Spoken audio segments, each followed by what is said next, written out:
Assalamu alaikum wa rahmatullahi wa barakatuhu. Today I'm going to start world history. The code, as I mentioned in my introduction video, it was 9489, right? In for the first paper, we got three options. It's the European option, then we got American option, and third, we got international option. And I'm going to opt for the third one, the international option. See the cover of the book. You're supposed to buy this one, right? It's international history 1871 1945. We are starting. Let's get started. International relations in the age of imperialism 1871 1918. Introduction. A European nation had a long tradition of increasing their wealth, prestige, and power by gaining overseas possessions. As early as the 16th century, Spain had taken control of large ports of South America. In 18th century, Britain and France had competed for territory in North America and India. By the early 19th century, Britain controlled an empire stretching from New Zealand to Canada. So, in this paragraph, we are supposed to understand one thing. What about the European nation? They keep on practicing power. They want to get maximum possession of different areas. You know why? Because they want to get maximum resources from those areas. So this age is called the age of imperialism. What is imperialism? The policy of extending a nation's power by gaining political and economical control over more territories. This is sometimes referred to as colonialism. We can even call imperialism colonialism as well. See that, for instance, you can say that once subcontinent was the colony of Britain, right? And you can even say that Africa was the colony of France and Britain. So this is called imperialism as well. The period from 1871 to 1914 witnessed a new wave of imperialism. This had three main characteristics. Why the age 1871 to 1914 was called imperialism? Because there are certain characteristics. And what were the characteristics? Why different nations, they plan to capture maximum lands in different continents? First reason was it was largely focused on Africa and Asia. Explorer had discovered an abundant supply of valuable minerals and raw materials in the African interior. Meanwhile, the crumbling Chinese empire offered opportunities to increase vital trade links with the Far East.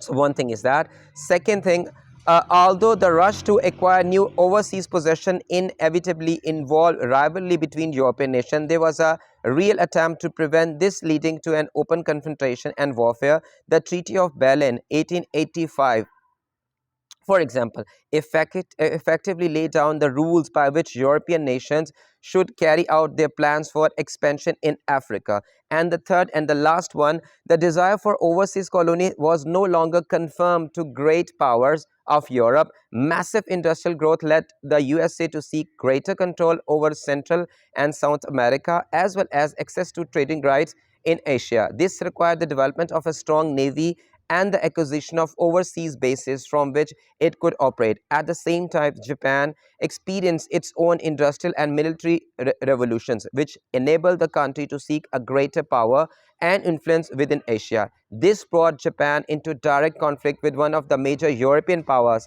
Russia, and made subsequently rivalry with USA more likely. Mere bete, according to these factors, first of all, just give me 2 or 3 minutes to understand, to make you understand what I'm trying to convey. First of all, we need to understand one point is 1871 to 1914. Generally, it is acknowledged to be age of imperialism. What is imperialism? Imperialism is a process in which you can simply capture the maximum land of a country overseas, obviously from somewhere else. Normally, this happens in 1871 to 1914. Normally, it happened in Asia, Asia, and especially in Africa. There was three main reasons why Asia and why Africa. One thing, and why it was inevitable at that particular moment to capture maximum overseas colonies. There are three great reasons. First of all, what is the reason, mere bete? What was the reason? Industrial revolution in Britain and then USA. The industrial revolution provoked many European countries and America to get maximum raw material, minerals, and the things which is useful for in the production of different things in industry. So European nation, in seek of raw material and minerals, they decided to expand their empire. And there is an opportunity in Asia. Why in Asia? Because China's empire was crumbling. What is crumbling? Because they are cutting loose. I mean, their army, there are civil wars in China. So when there is a civil war in any country, so you can say it's an open chance for the other countries just to invade or decide to appease to the country. So this was one of the first opportunity, was the weak government in China. One thing. Second thing, it's all about the minerals and the raw materials, right? Especially in Africa. And thirdly, in Asia, there was a change politically and economically. Why? Because Japan decided to prove something different. I mean, they have a different sort of government system in Japan, and they are trying their level best to change the government, and they start growing as an industrial nation, right? So there is a rivalry between USA and Japan in Asia. So a European nation also decide to play part in it. And how they are important to play part in it? Because they were considering to have a very strong navy. And when we talk about the navy, there are two countries who are working on navy in Europe. Once it was Germany, and more than Germany, Britain has the best army, navy in Europe. So you understand what I mean to say? It's all about. And the last thing which I forgot was the Treaty of Berlin. Treaty of Berlin was a treaty which was between the European countries, and simply decide, listen, I mean, we need to be a bit realistic. According to European nations, they decided to settle down their disputes, not in Europe, not in Europe, because they signed a treaty. A Treaty of Berlin was basically, what was that? There was that, I mean, we are not supposed to confront within Europe. If we want to fight, we need to fight in Europe or in Asia. Why? Because we need peace in European country. So the continent of Europe, they decided by mutual understanding through Treaty of Berlin, they are not going to fight with each other in Europe. So Europe was not a battlefield at all. Rather than, if a country just have a wish, their desire to get maximum possession of mineral resources or raw material, so need to fight in either in Africa or in Asia, right? The scramble for Africa. So it is decided in 1885 in the Treaty of Berlin. It is decided we are not going to fight anymore in Europe. So then where? So they decided to scramble the continent of Africa in 1871. Only 10%. Maybe it's very important to understand. In 1871, only 10% of Africa was under direct European control, and most of it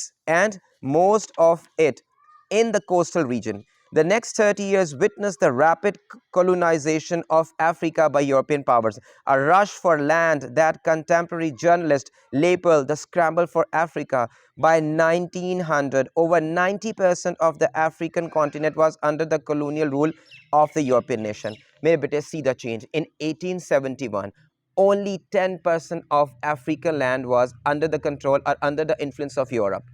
And you know, the 10% land means most of the land was the coastal region. Coastal region means around the sea, right? So only 10%. And in the next 10 years, I mean, from 1871 to 1900, in 30 years, I mean, see the change in ratio. 90% of land was under the control or the influence of European powers. So it was so rapid. So what was the cause of scramble for Africa? Historians have long debated the reasons for which this rapid growth of imperialism, and have found it difficult to agree on a single cause. Several different, though interrelated, factors were involved, which are underlined outlined below. First of all, it's all about strategic factors. Strategic factor, as I mentioned earlier, I mean, there was a row, there was a fight, there was a competition between Europe and Asia, and obviously in America with Asia, because all the trades, you know, there weren't better transportation facilities. Most of the transportation was with the help of through seas, right? There are different new ways were discovered. Like, you can say that, for instance, Australia, we can't go by road, so it was the sea route, right? Same is the case with Europe to America. It was again a sea route. So most of the trade was done at that particular moment through sea. So the person or the country, I must say, the country is considered to be powerful who has more control over the sea area. So America has a, you can say, has the liberty, has the power. Just America has a, or you can say almost a lot of areas in America, South America and North America, right? See that USA is a country. At that particular moment, they have a control on North America and South America in 20th century. Clear? At the same time, in Far East Asia, see that Far East Asia, Japan is a member of Far East Asia, Korea is in Far East Asia. So in Far East Asia, obviously two countries are very dominant. First was Japan, second was China. But at the same time, China was simply, as I mentioned earlier, there was a civil war. The size of Chinese empire was so huge, it is very difficult to control the land, to control the empire. So there are so many rebel, right, in China. So it is an open opportunity for the European nation and America as well, just to pierce through in in Chinese empire. So strategic factor, trade routes with the India were vital for Britain. In early 19th century, the British won control of Cape Colony in southern Africa and established a port there on the key sea trading route with India. In 1869, the Suez Canal was opened, linking the Mediterranean Sea and the Red Sea across Europe, Egyptian territory. This means that steamships could travel to and fro from India without passing around the southern tip of Africa. However, the instability of the Egyptian government threatened this new trading route, and so in 1882, Britain reluctantly took over the administration of Egypt. Many historians believe that it was the establishment of British power in Egypt that triggered the scramble for Africa. So the very first reason, or the very first cause of the scramble for Africa, was the strategic factor. And what about the strategic factor? As I mentioned earlier, it was all about the sea routes. I mean, right? So basically, Britain was the first country who triggered this event.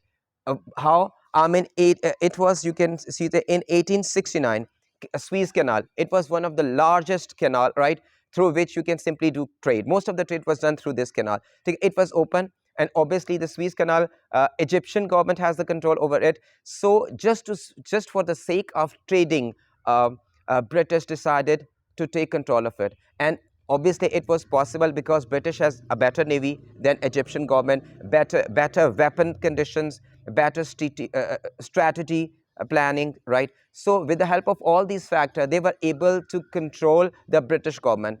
So the Britain was the first country who took the control of Egypt, and Egypt is obviously in Africa. So Britain was the first country to take over Egypt.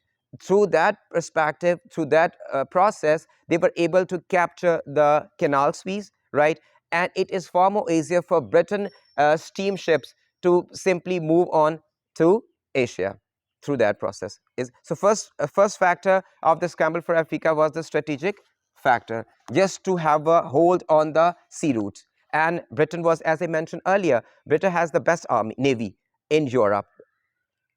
Medical advancement and exploration. In 18th century, Africa was known as the white man's grave because the danger of the disease such as malaria. The medicine quinine, discovered by French scientists in 1817, proved an effective treatment for malaria. And as fear of contracting and dying of African disease reduced, more people venture to the dark continent. Countless expeditions began to move. Some of the myths associated with Africa, explorers were often financed by wealthy businessmen keen to find new resources and trading opportunity. One of the most famous explorer, Henry Morton Stanley, was hired by the King of Belgium, Leopold II, to secure treaties with local chieftains along the course of Congo River. Second, what was the second factor of the scramble for Africa? What was the second factor? Come on, yeah. Okay, it was the medical advancement and exploration. I mean, see that. First of all, I need to mention Africa was considered to be white man's grave. What was white man's grave? Because it was, the dark. There are the least facilities present in African continent. Least facilities were in African continent. So I mean, most of the time it was a fear of death, fear of different diseases in Africa. So hardly English people try to venture in Africa. But as the time progresses, and there is a chance for the tradesman to go to Africa. There's a lot of wealthy tradesmen, and they try to invest a lot of money in Africa. a lot of explorer were hired for that person, and as I mentioned in the in this paragraph, Henry Morton Stanley, it was one of the explorer which were hired by the King of Belgium. King of Belgium was a rich person, and he was very cruel person, leopard too.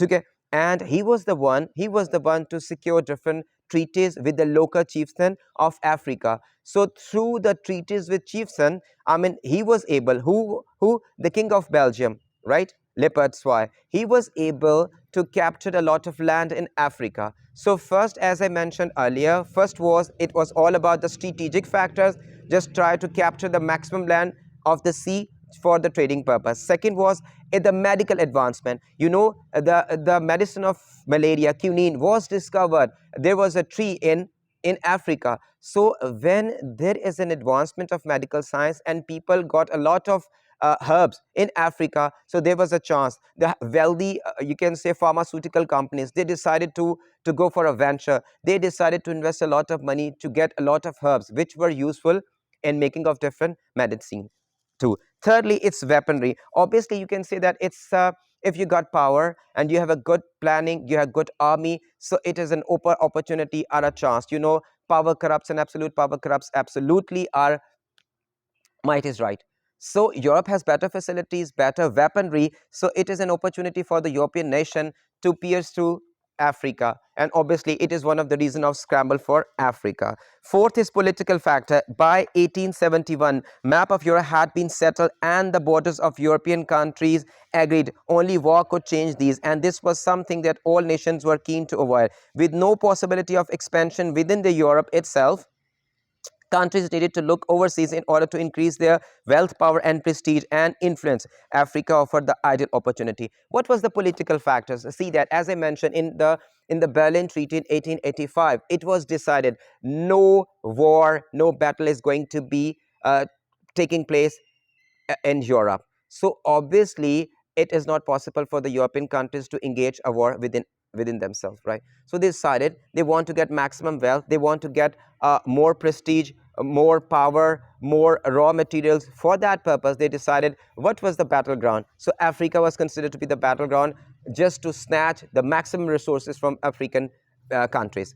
So it is in political, you can say, a political drama or a political move just to take maximum land in Africa. So the abolition of the slave trade. Much of the European early contact with Africa had occurred because of the slave trade.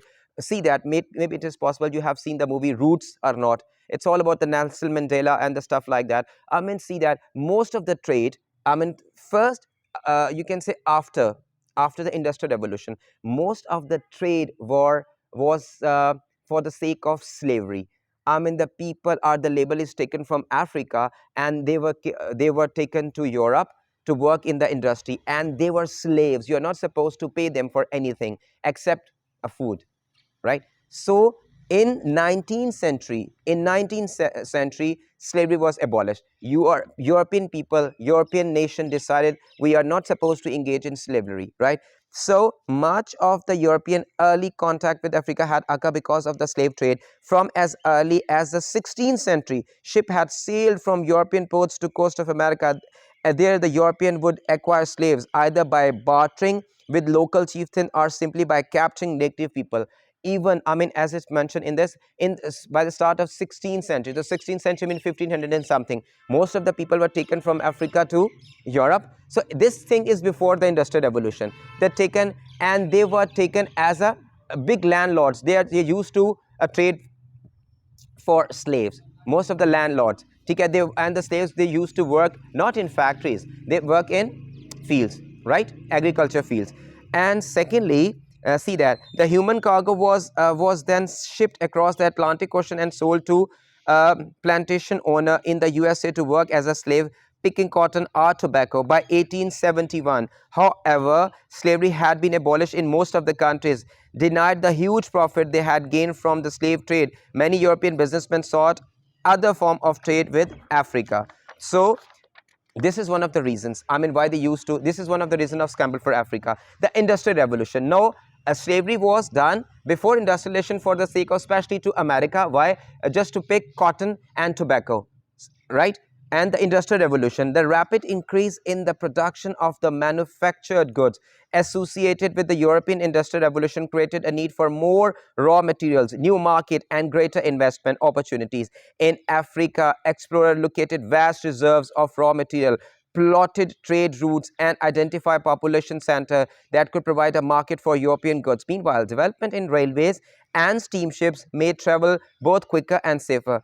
Iron hull steam driven ships, which unlike sailing power, but able to navigate rivers such as Congo, the Zambezi, and the Niger, offering easier access to the African interior. And one of the greatest factor, one of the very major factor for the scramble for Africa was the Industrial Revolution.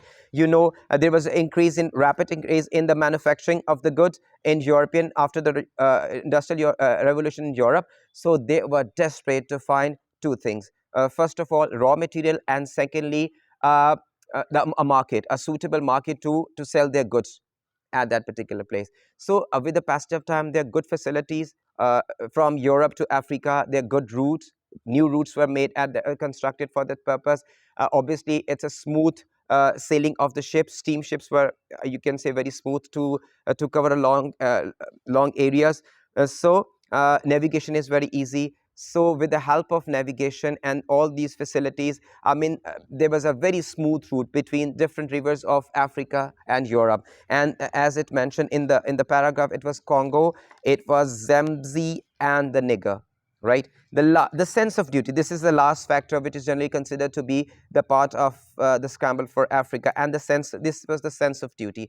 I mean, this is so cruelty. This is a very different kind of a statement. I mean, but still it exists. And the thing was that why most of the European explorer are the people who had in a position. They simply say, why we went to Africa, because we don't have any lust, we don't have any greed. We were there because we want to change the condition of Africa, and we were planning, we tried to change the three C's, the three C's, and we are going to discuss what was the three C's is all about. The sense of duty, convinced of their racial superiority, many Europeans believed that they had a duty to bring order, stability, and Christianity to the lives of the pagans of Africa. The missionary explorer David Livingstone, for example, argued that it was essential to introduce African to the three C's: commerce, trade, Christianity, religion, and civilization, because they don't have any education, our mannerism, our behavior, the people of Africa. The British politician Lord Curzon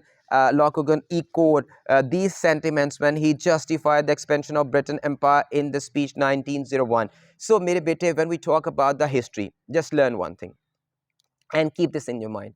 I mean, we need to work on two different things. First of all, we need to learn the dates and events, I mean, which I am skimming through right now. But at the same time, it is very important to understand the references. For instance, here we have a reference of Lord Curzon, right, in the speech entitled "The True Imperialism," given at Birmingham Town Hall 1907. And whenever we are supposed to learn something about the reference, mere bete, you need to learn in reference, you need to learn the statement, the year. It is very important, the year, because if you know the exact year, you can simply interrelate so events with that statement. It's 1907, so there must be some events in 1916, 1906 or 1905, right? So, what was the sense of duty according to Lord Curzon, according to David Livingstone? I mean, we were there. Yes, we were there. We simply expand our empire in Africa because we need to introduce three different things. We were there not for our own sake. We were there for the sake of the betterment of the people of Africa. And what were the three C's we were introduced in Africa? It was commerce, because obviously it is the betterment of the people of Africa, because we need to introduce different laws, different system in Africa, so the people of Africa, they can simply engage with Europe and they can sell their goods to Europe. So, very strange thing. Second, it's all about the Christianity, because European, they simply consider themselves to be very superior than African. They have a better understanding of religion, they have better understanding of civilization. So, at the same time, they decided to change the religion, give them the religious education at the same time. So, in the beginning, a lot of the missions, so many missionary, I mean, they went to Africa for the promotion of Christianity. And the last is the civilization, because they don't have knowledge, they don't have education. So Britain, they simply consider that this is our responsibility, because we are the democratic land, the democratic government. It is our responsibility to introduce democracy, introduce law, introduce education, awareness of different things. So we were there for these three C's: commerce, Christianity, and civilization.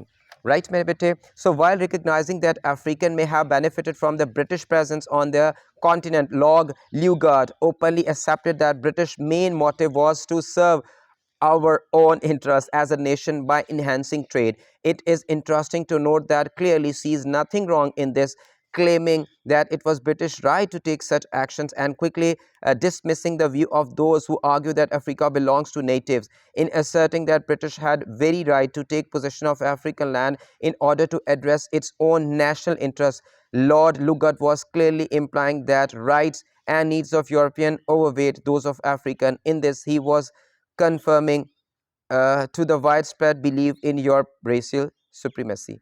I mean, you need to learn, maybe, as I mentioned earlier, you need to learn, you need to understand clearly what it has written in the references. I mean, we got two references, Lord Lugard in the book of Rise of Our East African Empire, Volume 1. You need to understand each and everything, what it has, why we need to study that, and what we need to understand. And secondly, it was Lord Cookson. So both lords are here, and we need to understand each and everything. Maybe it's all right now what we supposed to study. Yes, for today it's over by now, and inshallah ta'ala, tomorrow or day after tomorrow we will start from the page 12, right? Jazakallah.